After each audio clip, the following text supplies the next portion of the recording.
happens. If you have not followed his Triple H horse racing podcast, you're missing out. It's one of the best podcasts in the country.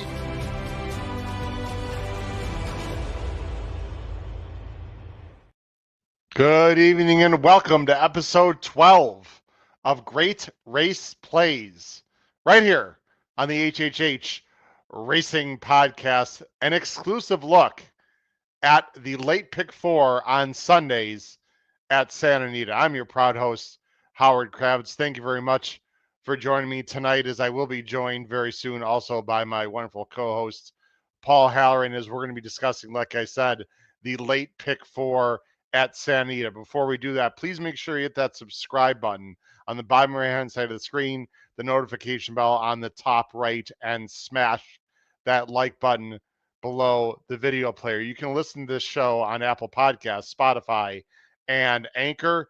We have a fantastic tip sheet that has been on an absolute roll. We had 3 winners last week, 2 of them at Gulfstream, and we had 1 at Santa Anita. Not only do we have that, we had another great score that I want to talk about after I bring in my co-host Paul Halloran here in just a second. Look below the video player for information about our Power Picks tip sheet. It's very inexpensive and profitable, and you can check out also information about our tip sheet and much, much more on our great website, hhhracingpodcast.com. All right, let me bring on my wonderful co-host from the Saratoga Special and the Commonwealth of Massachusetts, Mr. Paul Halloran. Paul, how are you doing this evening? We got a lot to talk about. Let's just jump in right away. First of all, we mentioned this on our Picks and Ponies show that we just filmed here, as we're live Thursday night at 9 o'clock Eastern. The showdown was not between 2 Bafferts. Mr. Michael McCarthy upset the apple cart last weekend in the San Felipe, running a monster hole in the wind. Frankly, not just beating Barnes, but going by him relatively easily in a thrilling rendition of the San Felipe. Journalism, to me, Paul, the clear Derby favorite as we speak. Yeah, I love seeing him winning those Bob LaPenta silks, of course, made famous by my friend Catholic Boy. Bob is a part owner of journalism, and things go well, Howard. Who knows? Maybe we will try to get Mr. LaPenta on the show before the Derby. Oh, that would be I very, might be very able to cool. make that happen. That'd be awesome. Yeah, Howard, he ran great. And we didn't really talk much on our other show. But, Sovereignty off the layoff ran pretty damn good at Gulfstream as well. Absolutely. So I am I'm trying to temper my excitement, but I would love to see my Team Blue represented at Churchill on the first Saturday in May. We are fully immersed into the Kentucky Derby prep season.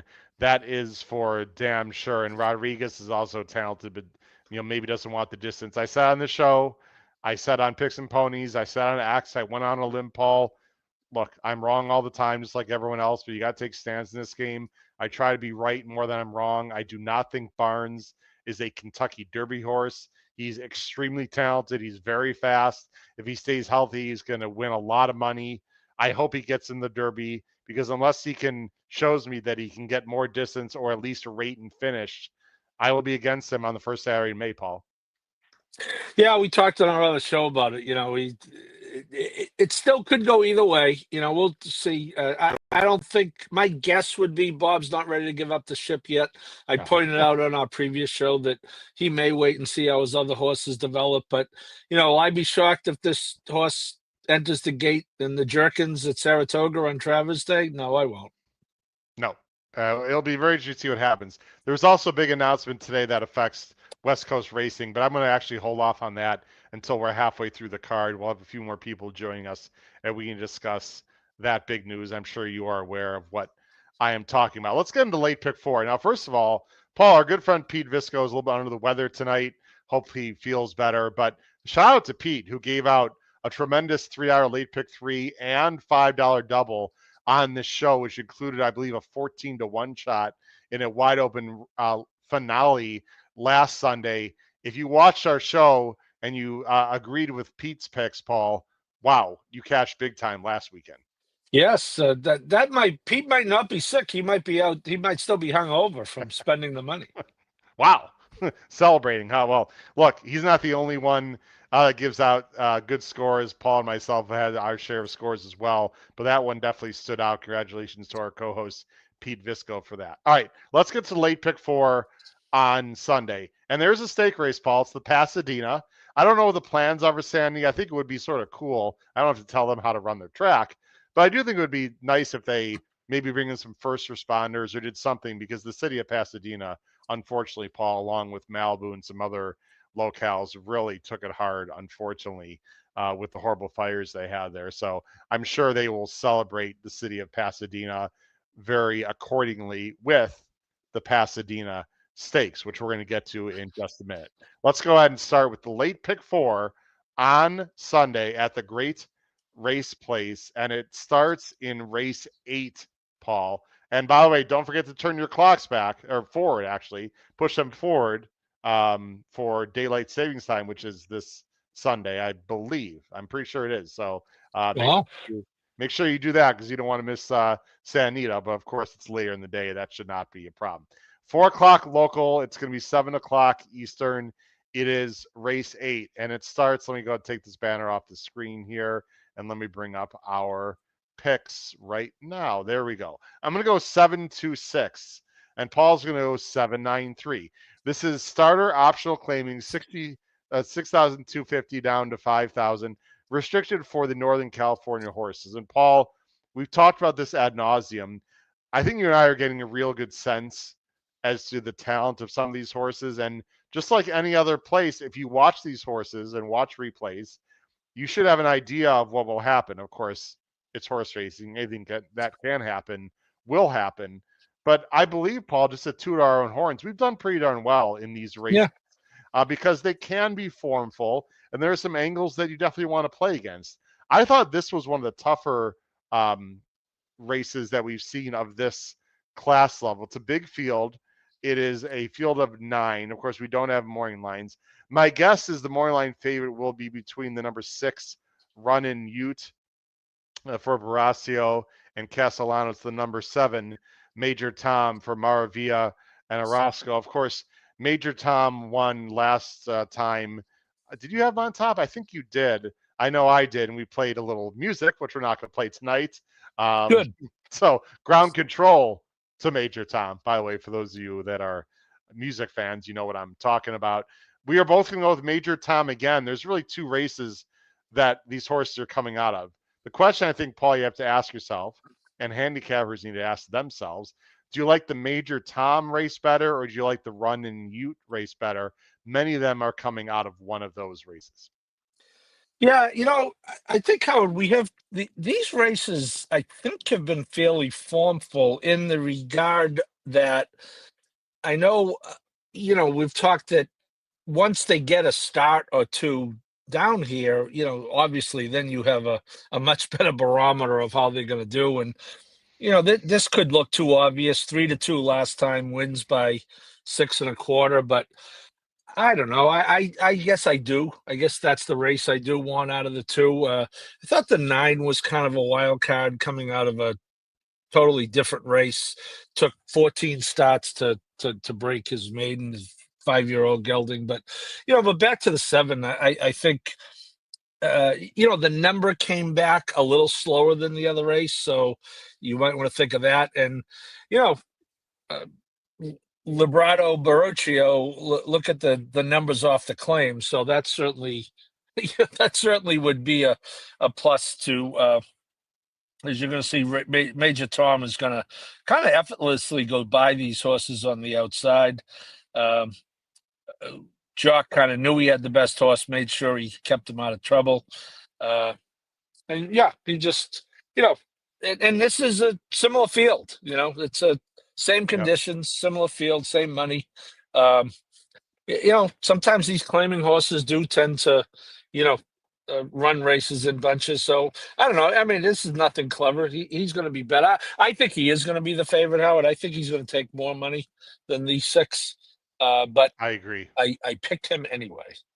I agree. Yes, the running you got to. Now, this is important to talk about, Paul. No matter what kind of figure player you are, yes, running you got a better buyer, 71, 1 by 4 3/4. That was on the 17th. The week before, Major Tom got a 68 and won by 6 1/4. However, Major Tom ran a faster time, which doesn't really matter because, of course, the track can change. But what I do want to mention is Major Tom, that was a much quicker race early. They went 22 and 2, 46 and a piece. And in the running Ute race, he got a very easy lead in 23 and 2 and 47 and a piece. 1 Big second's difference. about 5 lengths, Paul. That is a major difference. So Agree. while running Ute might have got a better fig, I actually believe Major Tom ran the better race in my opinion, and he's also run better races even before that. You mentioned the 9 as a possible long shot. If it heats up, and it could, because No D'Oro's got some speed. There is other speed in this race. I want to just mention Big Don Smiling, the number 2, who I think is probably going to be like in the range of 10-1 morning line. Paul, the races 2 and 3 back not only fit, but would win this race. He was off a long layoff. He did not run well on February 9th at San Anita. He did break slow. There's not much to show. He just broke slow, was in between, had a little bit of trouble, regressed. I do want to talk about Bill McLean, the trainer. Now, 1 for 32 at this meet, but Paul, as we've talked about, a lot of these races he's running against Southern California-based horses. I'm not really going to hold the record against him. He's a 16% trainer in 2024. McLean, last 5 years, second off a long layoff, Paul, it's decent. 12% on the win end, 39% in the money. So I think Big Don's Smiling, if he can break and if it gets a little bit hot up front, which both those things are possible, look out for the number 2, Big Don's Smiling. If you know a Don and you're a fan of the name Don, this horse might take a little more money than I would like. But I'm going to mess around with Big Don Smiling more underneath. Paul, final thoughts as we move on to leg 2. Yeah, no, the only other horse I threw in there, and he'll be bet, is that 3 No D'Oro, the horse who Major Tom went by. You know, he stayed there. You know, that who knows what was chasing him, but you know, he did keep running after Major Tom went by. So, yeah, I think it's a fairly straightforward race. How I think one of those horses we talked about is going to win. I think so. We have a lot of people in the chat. Jim Pilars is here. Note that he's a little bit early for Katie, so he beats him to it. Terry Frank, who big fan of the show and from St. Louis, won a second entry today, Thursday, to the National Horse Players contest, which are very championship, sorry, in Vegas coming up next week, which we're very excited about. I will be there as well. We'll talk about that in just a minute. We have Connor O'Brien is here. We got Racing Downwind is here. There you go. Baraccio with 40% off the claim with 20 tries. Oh, which horse is that again, Paul? What number? Running Ute. That'd be the 6. Yeah. Yep. Okay, so maybe upgrade the 6 as well. Let's go to the next race, Paul, and then we'll talk about some news in Southern California today. This is the feature of the day. It's the Pasadena Stakes, race 9. It's 1 mile, $100,000. That is restricted for the 3-year-olds. The rails are out 20 feet. It's important to note. Usually speed plays better when the rails are out. It's a very, very interesting field of 8. Paul, I thought I took a long time with this race because there's a lot going on here. My guess would be FOMO Joe, the number 4, is probably going to take a decent amount of money. I suppose the Baffer on the outside, because it's Baffer and JJ Tis Secure, will take money. I would think the Jonathan Thomas horse, number 7, will also be somewhat low in the morning line. This is not an easy morning line to make, frankly. Let me take these banners off the screen and show everyone where we're going in race 9. I'm going, look at this, Paul. How about that? We're going with the 7 horse again. I'm going 7-6-5. Paul's going 7-1-3. We're both going with the Jonathan Thomas trained, Umberto Rispoli ridden, number 7, Will Venn, who had a very nice 2-year-old campaign, Paul, and his last one I thought was very solid in the late fall at Dunmar. Yeah, I thought that I really thought that Jimmy Durante race was good. The horse had got way further behind than usual. Came running. You know, Howard, I think the angle here in this race is whatever money the 8 takes. I think the value is betting against the 8. I was looking at the formula. Maximum Securities offer progeny at 1 for 15 in grassroots. This is the dam was a dirt winner. I just think this is going to take money off that 84 buyer, which was done on dirt, and they're running this one on turf. So I think that therein lies the value in this race, totally against the 8. I love horses that chip west. This horse was 10-1 under that circumstance last time. Um, uh, Thomas is one of those guys that I don't have an issue with the layoff. Um, yeah, I think this horse is right in the mix. I think he's going to be the 9 in this race. No, He's the he's the 11 10, in the the 11. Augustin green and white, sweeping Yeah. 4 or 5 wide and beating a nice horse in Castlewin. I thought this was pretty impressive. This race didn't like completely fall apart. He's right here in those white socks, and he just blew by this field, Paul. He did, and he did have to go a little wide there. Not parking lot wide, but he did. He gets the lead at that gap there, and you open up by that looks like about 2.5 lengths, I would say, 2.25. 2.25, close. Close. Yeah, I thought that was a good effort, and you could say, well, it's off a layoff, and he ran 10th in his debut, her debut rather. But again, back to our favorite Kentucky Downs. That's the classic. Some horses like it and some horses hate it. So I'm not going to be too hard, especially coming back with a good win at Woodbine, and then showing the ability to ship, and has obviously stayed in California, training at Santa Anita all winter, and still there. So yeah, I like this horse a fair amount. I do too. A few minor concerns. First of all, it's a filly taking on the boys, which always happens in Europe, not often here. It's not really a concern. I think it's worth mentioning.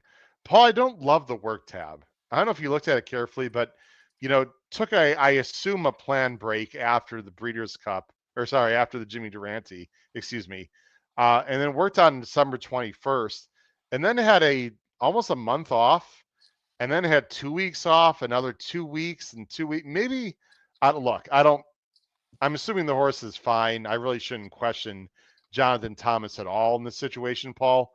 Maybe the horse just doesn't want to work on a weekly basis, but I find that, I don't know, a little weird. Am I off base there?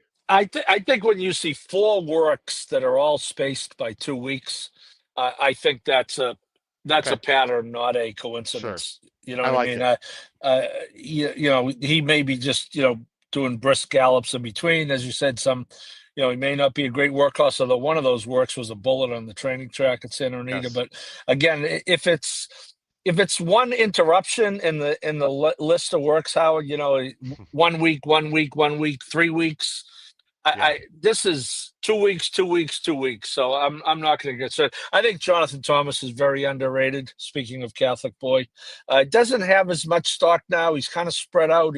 He's run more in California. He's done very well shipping to California. And the other thing, and I have no issue with Victor Cheminot, but out here on turf, it is an upgrade to go to Rispoli. Yes. I believe it's Vincent, but Vincent, Victor, hey, whatever. Oh, did I say Victor?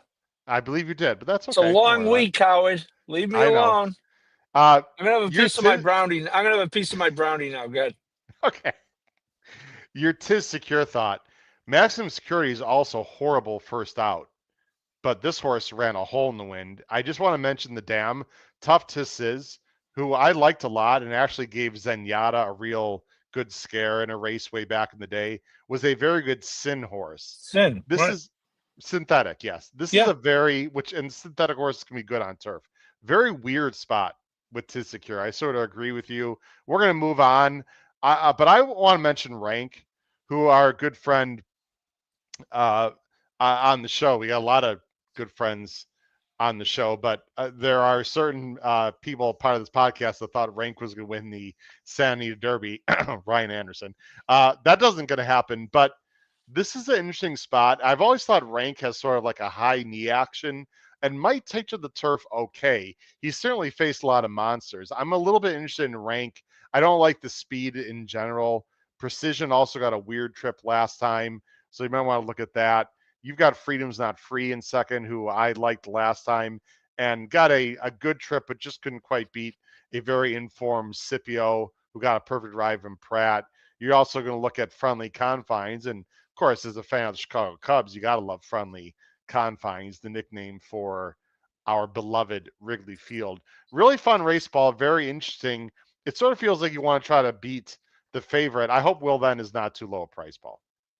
Yeah, and Howard, I just checked. Rank is loaded with turf pedigree on the damn side. By Yeah. the way, so Yes. that I agree. It's an interesting placement. On the one hand, they've tried 8 times on dirt now and hasn't worked out yet, but to make the turf debut and still a maiden in a stakes. Doug O'Neill is not on the Hall of Fame ballot because he's stupid. So, No doubt. Well, he's just as fast as all these if he runs a decent number, but it's on turf. We'll see. Well, look at, and if you want to look at the 2-year-old form, getaway car, gaming, journalism, Rodriguez. No wonder the poor horse can't break his maiden. Keeps putting him at monsters. Yeah, you know what? I'm gonna put a severe upgrade on this horse. This horse could get lost a little bit, Uncle. Might.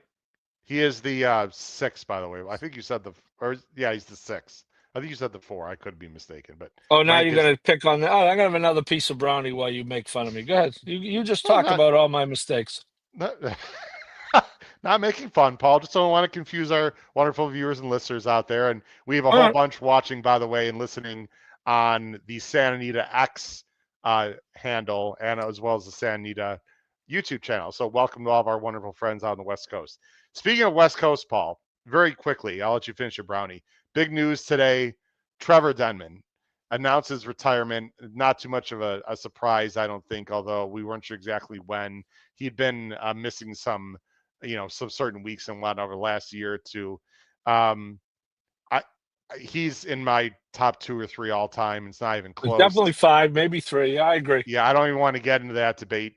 Not only is he a great track announcer, terrific guy, iconic. We could go on and on. We have two other races to cover. But my personal favorite is They Would Need to Sprout Wings. That's my favorite one. That's mine. And I just love how the very subtle start of the race, and away they go. Just very subtle. I remember the first time I heard him, Paul, I was like, what's this strange voice? It was a little bit, it was weird. I was trying to figure out the accent. I'll tell you what, Trevor Denman, tip my cap, and also tip my cap to the new race announcer, now caller at Del Mar, Mr. Larry Colmus, friend of the show, friend of mine as well. I'm very happy and proud to have him as the new announcer at Del Mar. But any quick thoughts on Trevor Denman and Paul? We'll get on to the next race. No, I agree with everything you said. Just a first-class guy. I had one very, very minor bone to pick with him over the years. He did not call the fractions. I used to argue with my good friend Doc Moorer about this because Doc loves him. I love him too, but I do think that's such a pivotal part of the race. And I get it. Most people are watching it, but you have people like me who are in the car a lot and listening, and I like to. Anyway, but forget about that. Just a first-class caller, just a first-class guy. Definitely top 5, maybe top 3. Some of his Zenyatta calls were just go watch that Breeders' Cup Classic that Zenyatta won as one of the top 10 race calls of all time. And as far as Larry, I would say Larry rebounded pretty well from not being able to come to an agreement with Naira to stay on as their top track announcer. Yeah, I hear you. He's done okay. I think so. Jared 918. What's up, Jared? New person in our live chat. Thanks for all the memories, Trevor. My favorite Denmanism is, quote, the more they asked, the more he or she gave. Yes, that is also. Love it. He just had many. I mean, he's just so damn smooth. I mean, man. And he almost it's hard for me to believe this. I almost never heard him make a mistake. I mean, it's crazy. He's very good. And if you watch enough races, you can pick up little things that he was just top class all the way. Happy retirement, Mr. Trevor Denman. Let's go on to the third leg of the pick 4 on Sunday. We'll talk about these last 2 legs a little more quickly. Race 10 is an optional allowance 32 claimer. This is again for Northern California horse. But Paul, these are some of the better ones that are down in Southern California right now. It's a field of 7. They are all Calbreds except the number 6. And I want to make sure I pronounce this right because I wrote it down. Harson is, I believe, how the number 6 is pronounced. Let's see where we're going here in race 10. I'm going 631. We're a little different now. Paul's going 216. Talk about creative. The number 2 for Puentes and Arantes, Paul. Yeah, I had some interesting stats, Howard. And it. again, a lot of these folks are moving down. They were all moving down from the north, but the trainers in this race at this meet are a combined 5 for 123 for 4%. The jocks are a combined 35 for 397 for 9%. So someone's going to win it. But yeah, again, I don't have a strong opinion. I thought I did kind of do some jockey percentages on this play, on these two plays, but I think the fact that this horse went gate to wire last time, I think that option could be there again in this race. Howard, obviously, it was coming off the 1,000-yard races at yeah, you can pull up the time for him. Yeah, he's right there on the pace with the 3 and 5. His run respectably fast early, not blazing, but not terrible. So yeah, this to me is I took a long look at your pick. I picked him third. So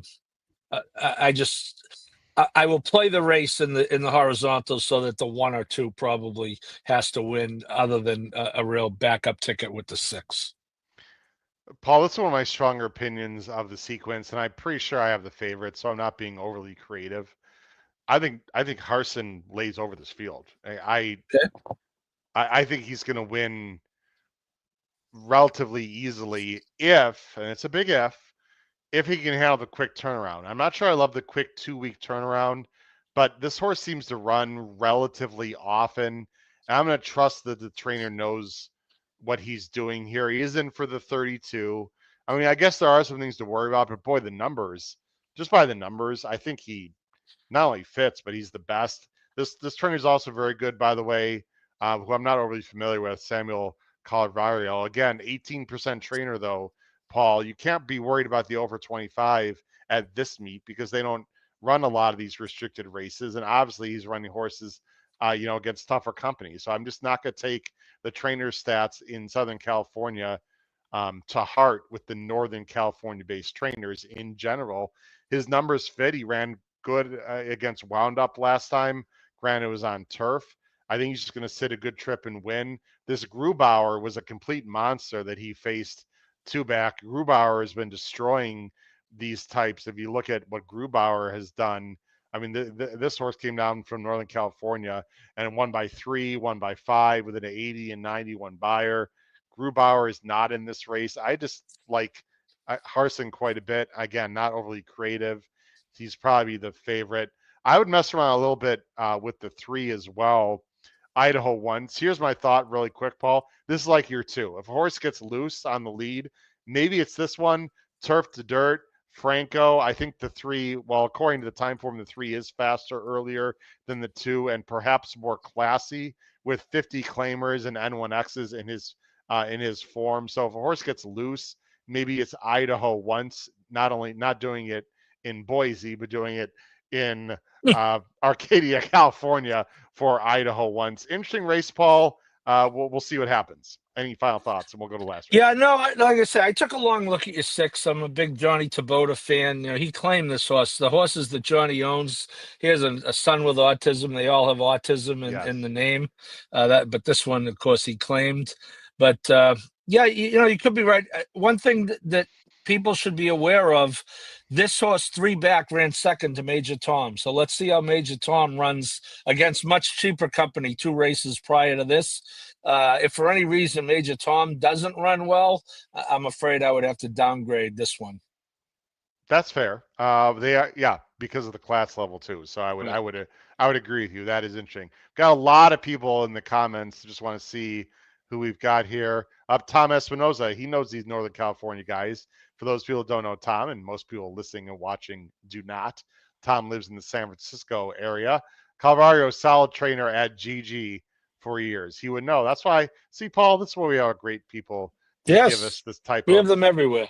information. We sure do. Let's go to the last race. And just like last week, this is a tough last race. Claimers on the turf, 32 down to 28. Again, the rail is out 20 feet. That might help the speed. $40,000. Some salty veterans. You got what? 2 9-year-olds, an 8-year-old, a 7-year-old, etc. They're all in for the claim except number 3, McKinnon, which is interesting. Hard to say where the favoritism will go, so we'll just go right to our picks, Paul, and move on, and then give our best bets and wrap up the show. I am going 4-7-5, and Paul is going 9-6-10. So there Paul, you go. I'm pretty good at math, as most people know. I'm a math teacher. There are 10 horses in this race. We have 6 different numbers. Tough race, I would say. Talk about the 9 Ottoman Prince for D'Amato. Yeah, I think it is a reflection of the race, and I went with the youngster, the 5-year-old Howard. I'm most intrigued this race, Howard, to see how it's run. I believe the time form has it fast. Am I right about that, Howard? Yes, it does. I think There's mainly 2. There's really only 2 speed horses, but they both are pretty quick and want to be forward. yeah, Here it is. yeah. So I got a feeling. I'm fairly confident it is going to be one from behind. You have the 4 who's up a little closer. I have this Ottoman Prince. So that's actually really where I think he's going to be, kind of second tier. But certainly, I think based on how I believe the pace is going to go, I think can close. I mean, this horse is, what you see is what you get, right? There's six races in the U.S. on the page, all buyers between 81 and 86. So, if you can win this race with like an 85, this horse is going to win. If someone pops up to a 90, he's not. But, I do think our top 3 is an indication of how tough the race is. And I certainly, with my good friend Raylu flying across the country for one mount, which I find very interesting, by the way, unless he's just going to the beach to celebrate his Gotham win, which could be. He's in the Derby, by the way. How great was, I digress, but to have Raylu and Junior qualify for the Derby within a half hour of each other last Saturday, I really, really enjoyed that. Anyway, Flood zone. We talked about Jonathan Thomas just last race, or 2 races ago, I guess, whenever it was. So I want to use this horse, but if you're playing a sequence, Howard, and I usually do play the pick 4 just because people have to listen to me talk about it every Thursday night, so I feel kind of compelled to throw some money at it. I want to be, if I'm alive, I want to be spread out as much as I can in this race. There are a lot of horses that have similar form and similar numbers. And not only, Paul, are you going to play the pick 4 as well as I, maybe we're going to play this bet. It's the first coast-to-coast pick 5. An attractive pick 5 sequence featuring Gulfstream Park. And Santa Anita Park. Player-friendly 15% takeout. A $1 minimum. Big pool. Huge payout. First coast-to-coast pick 5. Every Saturday and Sunday.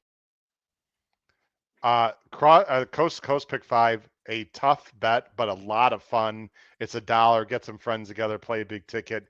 It will pay, I guarantee it. I'm not a huge fan of the February 9th race in general that Ottoman Prince is coming out of, Paul. And that's one of the reasons I was veering away from that race. It just visually didn't seem very impressive to me. I fully realize Jimmy Blue Jeans is a speed horse and it says a fast pace. I'm hoping Frey is going to be smart enough not to get into a crazy speed duel. I think he can rate if he needs to off of the number 8 horse, who I'm sure is going, so I'm told, who to me is not nearly as classy. So I say just let the 8 go if the 8 outbreaks you and is intent on a lead, and just sit right off. And I think Jimmy Blue Jeans is sharp enough to win this race. I mean, last time it was a 1 1/8 and it was a stake, much tougher spot. They're putting him in a much more realistic spot. And if he doesn't win, I wanted to go with a closer, and I had a few to choose from. But lottery pick is sort of a fresh face. Paul has not run since late December, has numbers that fit. I like Urton. I really like Fresu. So I'm sort of going with a closer, Paul, that hasn't been running as much lately. I think he probably needed the break. He's only 6-year-old. That's the 7 lottery pick, who should be an okay price. I've got a lot of horses in this race. I just think it's a very tough race. I think you should spread as much as possible, Paul, in your pick threes, doubles, whatever you're going to do. Yeah, I think Howard lottery pick is interesting. I'm glad you talked about lottery pick, because if we have a meltdown, that's a horse I think you're going to want to use. May not get all the way there, but I talked about the consistency of the buyers on the 9. Well, the 7's the same thing, except consistently higher. More in the mid to upper 80s, and throws a 90 in there if you go all the way back to 23. But yeah, I won't be shocked if this melts down. It just seems like odd things happening in the last race. Certainly at Gulfstream last Saturday, that was truly unfortunate, as I was alive and the pick everything and did not have Pletch's 16-1 shot, but who cares about that? I have a half a brownie left. Anyway, there's my best bet. I'm going to start with that 7 horse that you and I both liked. That was in the Pasadena. That was Will Then. I think you and I both picked. Yeah, you and I both picked it. And then I did say, I think one of those 2 will win the next leg, although Howard brought up some very cogent points about the 6. Then 3 deep on paper in the last race, although I think I am going to kind of add the 7 based on the conversation. Wow, Paul, you're taking my advice. That is so kind of Always, you. Uncle. I'm sure I'll be reciprocating in some of these races, because you brought up some cogent arguments as well. My best bets, I'm going to go to race 10. I like Harson. If he's ready off the 2-week layoff, I just think he's the best horse by far. It's not my most creative pick, but I'm going to go number 6 in race 10, Harson. I'm going to play a double into lottery pick and Jimmy, the number 4. I think we can get value in this $5 double, Paul. So I'm going to press up and try to really smash it. I'll do a $10 double, twice the base bet, 6 with 4-7. I'm sure I can make a nice profit there, because that last race is completely wide open. Although I do think Harson will be around 9 to 5-ish. But I think the value I will get, Paul, will be on the back end of that double. I agree. One other announcement, very important. This Monday night, and that is March 10th, I believe. Yes, March 10th. We do have shows occasionally Monday night called Horsin' Around. They are recap shows that we have usually once or twice a month. If you're familiar with the podcast, you know that. If you're relatively new to our podcast, you would not know that. This Monday night's Horsin' Around episode will be the preview for the NHC, the National Horse Players Championship. It is in Vegas. It's based, if you're not familiar, it's basically like the World Series of Poker for horse players. I will be there. I have 2 entries. I'm double qualified. And on Monday night, we're going to preview, talk about contest strategy. Even if you're not going to the NHC, it's definitely worth the conversation. We're going to have 2 former champions of the NHC with us, Justin Mustari, and last year's champion, Mike Gillum, plus many other people probably as well. So it's a lot of fun. If you want to know more about contests, you should check out our special Monday night show coming up, Horsin' Around, 8 p.m. Eastern, again, Monday night. Paul, final thoughts? I bring up the banner for Anita, or anything else in your world you'd like to mention? No, I think I touched on it as part of my rant on the last show. I'm not going to get into the rant again, but just a great time of year. The calendar, we're into March. We're almost in mid-March. We're hoping, I'm sure you are too in the Midwest, Howard. I'm certainly hoping we're done with the bad weather. I started, already have Keeneland plans, but made some additional Keeneland plans today. The Big Bird leaves for Keeneland in, what's today, the 6th? 34 days. We'll be airborne, headed to Keeneland on March 9th for Grade 1 Gamble weekend. April 9th. Sorry. April 9th, yeah. I wish it were March 9th. But then there'll be no racing. Sure. Yeah, looking forward to get down there. Well, I think I've managed to set up the schedule so that I'll be at the track all 5 racing days of the week that they're Whoa. running. Wow. This isn't my first rodeo, Howard. Sounds like And fun to then me. we get the Derby after that, and we get the Belmont at Saratoga, and we're coming right into the best, the beginning of the best time of year. You people who live in California can't relate, but those of us who live in lousy weather places like Howard and me, the good weather can't come soon enough. Especially me. I'm old and cranky. I don't want snow. I don't want cold. I don't want any of that crap. It was 58 here today. People are walking around in their underwear. They're so happy. Whoa. All right. Well, I'm not sure I want to see that, but we got a little snow yesterday, but it's going to be up to like 60 and like low 60s early next week. So Good. Spring is a coming. You know what's also coming, Paul? A great late pick for us Sunday Yes, at San Anita. absolutely. Please make sure you check that out. Support San Anita First Racing and our show, Great Race Plays. We really appreciate everyone watching and listening. And as we always say on our show, crush your bets at the Great Race Place this Sunday for the late pick 4. Take care, everyone. Have a great night. Bye-bye.